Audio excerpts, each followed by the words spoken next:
खसरा और रूबेला से बचाव की खसूसी मुहिम का बाज़ाब्ता इफ्तिताह। गवर्नमेंट हाजी अब्दुल कयूम हस्पताल साहिवाल में कर दिया। इफ्तिताही तकरीब के मेहमान खसूसी डिप्टी कमिश्नर शाहिद महमूद थे, जबकि additional deputy commissioner general Niaz Ahmed Mughal, CEO health doctor Abdul Majeed Niazi, DHO doctor Mohammad Tahir Chaudhry समेत महकमा सेहत के अफसरान भी शरीक हुए। डिप्टी कमिश्नर शाहिद महमूद ने कहा कि खसरा और रूबेला काबिल इलाज नहीं, काबिल बचाव है और बचाव सिर्फ बरवक्त वैक्सीन से मुमकिन है।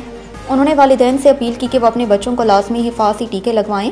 CEO health doctor Abdul Majeed Niazi ने बताया कि मुहिम 17 से 29 तारीख तक जारी रहेगी, जिस दौरान 6 माह से 5 साल तक की उम्र के 3,83,000 बच्चों को वैक्सीन लगाई जाएगी।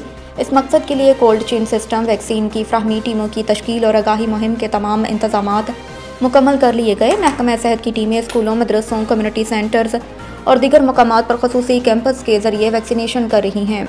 डिप्टी कमिश्नर ने वालिदैन और कम्युनिटी से दरख्वास्त की कि वो इस कौमी सेहत मुहिम में भरपूर तावन करें ताकि साहिवाल को खसरा और रूबेला से महफूज बनाया जा सके।